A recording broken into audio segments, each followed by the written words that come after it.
مفتی علی رضا علامہ جن کو ہم اور آپ بولتے ہیں، لیکن ایک وقت ایسا آیا کہ وہاں پر اللہ کا نام لینا جرم تھا۔ قرآن کریم اپنے گھر میں رکھنا جرم، سلام کا جواب دینا جرم، یہاں تک کہ مختلف مجلسوں میں جہاں بچے کھیل رہے ہوتے تھے اور وہاں پر ان کے آدمی رہتے تھے، اس بات کو معلوم کرنے کے لیے ان کا آدمی جا کر کے وہاں کہتا تھا السلام علیکم۔ مسلمان کا بچہ ہے، اس کی زبان پر فوراً آتا تھا وعلیکم السلام ورحمۃ اللہ وبرکاتہ، بس فوراً اس بچے کو پکڑ لیا جائے۔ اس کا مطلب یہ ہے کہ اس کے گھر میں دین کا چرچا ہے، اسلام کا چرچا ہے، ایمان کا چرچا ہے، تبھی تو اس بچے کے اندر ابھی وعلیکم السلام سلام کے جواب میں کہنا باقی، اور اس کے پورے گھر والوں کو گرفتار کر لیا۔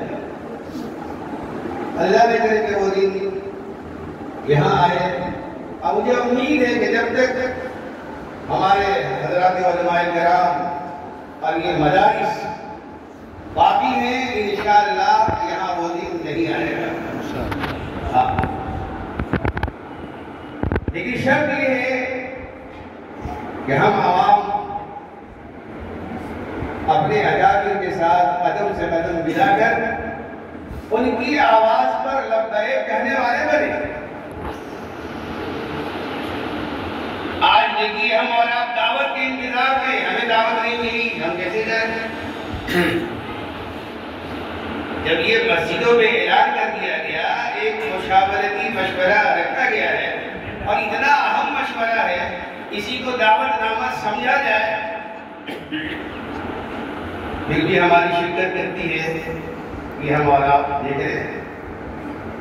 یہ بڑے افسوس کی بات ہے۔ حضرات و مقاصد اس مجلس کا، اس مشورے کا آپ کو معلوم ہو گیا۔ مقصد یہ ہے کہ 24 نومبر 2024 بروز اتوار جہاں حضرت مولانا ارشد مدنی صاحب دعوت برکاتہم تشریف لا رہے ہیں، اس اجلاس میں زیادہ سے زیادہ ہماری شرکت ہے۔ اس کے لیے ہم سبوں کو کوشش کرنی پڑے گی، لوگوں کو تیار کرنا پڑے گا، اور کوشش یہ ہو کہ ہزاروں کی تعداد میں لوگ نوادہ سے جائیں۔ کریں گے انشاءاللہ؟ انشاءاللہ سب لوگ کریں گے انشاءاللہ۔ انشاءاللہ اگر سب لوگ کوشش کر لیں تو اگر 50 آدمی کی ہر جگہ سے جانے والے تیار ہو گئے تو الحمدللہ کافی تعداد میں لوگ وہاں پہنچ جائیں گے۔ اللہ ہم سبوں کو اس کے لیے کوشش کرنے والا بنائے اور ہماری اولاد کی اس کوششوں کو اللہ قبول فرمائے، آمین۔